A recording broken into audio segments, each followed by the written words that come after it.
évidemment, dans le réel, on peut pas se venger. Pourquoi on peut pas se venger? Parce que finalement, la meilleure façon de dénouer le mal, de se venger du mal, c'est de le dénouer. On ne se venge pas du mal par le mal. On se venge du mal par le bien. On se venge du mal par l'amour.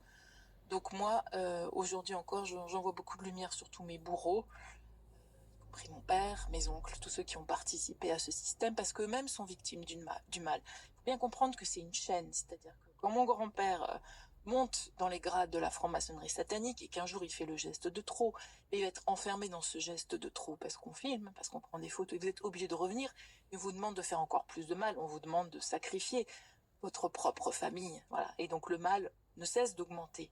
À partir du moment où personne ne l'arrête, n'est là pour l'arrêter.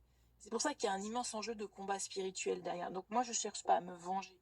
Je cherche, je vais vous utiliser même, moi, je souhaite à ce que mes bourreaux soient exorcisés parce qu'ils relèvent de ça. Ils sont possédés. Vous êtes possédés quand vous faites des choses pareilles à un enfant. Vous voyez, ça relève d'un autre niveau. Et on pourrait les mettre en prison. On pourrait les mettre en prison pendant 40 ans, que ça guérirait personne, qu'ils en sortiraient encore plus. Mais enfin, il faut les mettre hors d'état de nuire. Ben, je suis bien d'accord, il faut les mettre hors d'état de nuire.